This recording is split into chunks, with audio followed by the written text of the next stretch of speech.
ছোটবেলা থেকে আমার একটা সমস্যা ছিল। সেই সমস্যাটা কি জানেন? সেটা হচ্ছে আমি মানুষের সাথে কথা বলতে পারতাম না। খুব কম কথা বলতাম। তো এইটা নিয়ে আমার ফ্যামিলির অনেকেই আমাকে বলতো, "তুমি হচ্ছ আনসোশ্যাল।" আর এই আনসোশ্যাল শব্দটা শুনতে, শুনতে আমার একটা সময় এত বিরক্ত লাগতো, মনে হতো কেন আমি সোশ্যাল হতে পারি না। তো পরে আমি সোশ্যাল হলাম। হওয়ার পরে কি হইছে জানেন? সেইটাই এখন আপনাদেরকে বলবো।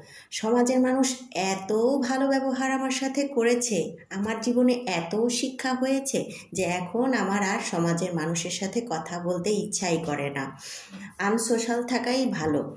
এখন মনের দুঃখের কিছু কথা বলি আপনাদেরকে। সেটা হচ্ছে যে মানুষ এই যে বলে না যে তুমি ওনার সাথে মিশো কেন, ওনার সাথে মিশবা না, আবার বলে ওনার সাথে মিশবা, ওনার সাথে অনেক কিছু মিশলে শিখতে পারবা, চলতে পারবা, ফিরতে পারবা, এটা সেটা।